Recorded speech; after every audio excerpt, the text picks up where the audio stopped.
Programme शुरू करने से पहले हस्बे रवायत तमाम टीनेजर्स और यंगस्टर्स गन्स रखने का शौक ना रखें। उनके लिए जरूरी है कि वो हमारे इस प्रोग्राम को फौरन स्किप कर दें, कानून का एहतराम करें और कानून नाफिज करने वाले इदारों से मुकम्मल तावन करें।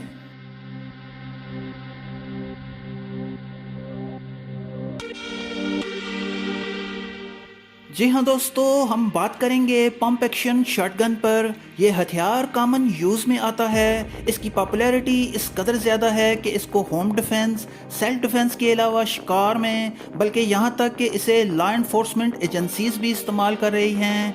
हमारे इस प्रोग्राम का हरगिज़ ये मकसद नहीं है कि आप गन्स को ख़रीदें, आप गन्स का लाइसेंस बनाएं या फिर किसी भी गन्स को इस्तेमाल करें। हमारे इस प्रोग्राम का मकसद सिर्फ़ और सिर्फ मालूमात के बारे में है।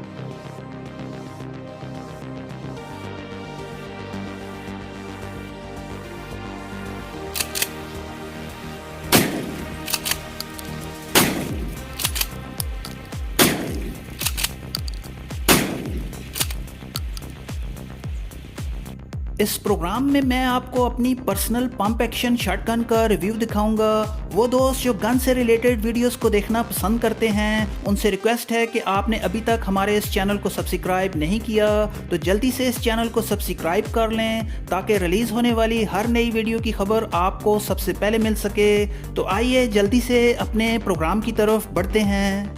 दोस्तों, प्रोग्राम के हवाले से हम आपको बताते चलें कि पंप एक्शन शॉटगन को बनाने की पहली कोशिश 1982 में क्रिस्टोफर स्पेंसर ने की। इस पंप एक्शन शॉटगन में कुछ मसाइल थे। फिर इसके 5 साल के बाद जॉन ब्रैनी ने पंप एक्शन शॉटगन को कामयाबी से बनाया।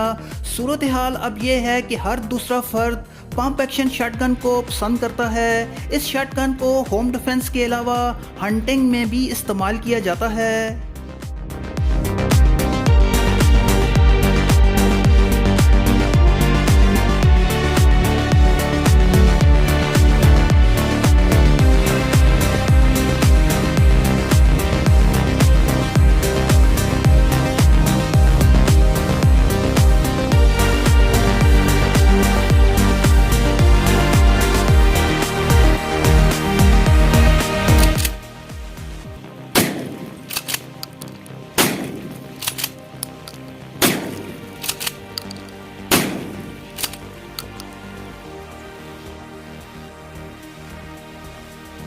मैं अपनी पंप एक्शन शॉटगन को मुकम्मल एतमाद के साथ इस्तेमाल कर रहा हूँ। ये मेड इन पाकिस्तान पेशावर की है। और आखिर में दोस्तों, गली कूचों में हवाई फायरिंग ना करें, और वो भी शॉटगन के साथ। ये आपके लिए और दूसरों के लिए ख़तरनाक साबित हो सकती है। प्रोग्राम देखने के लिए आपका बहुत शुक्रिया।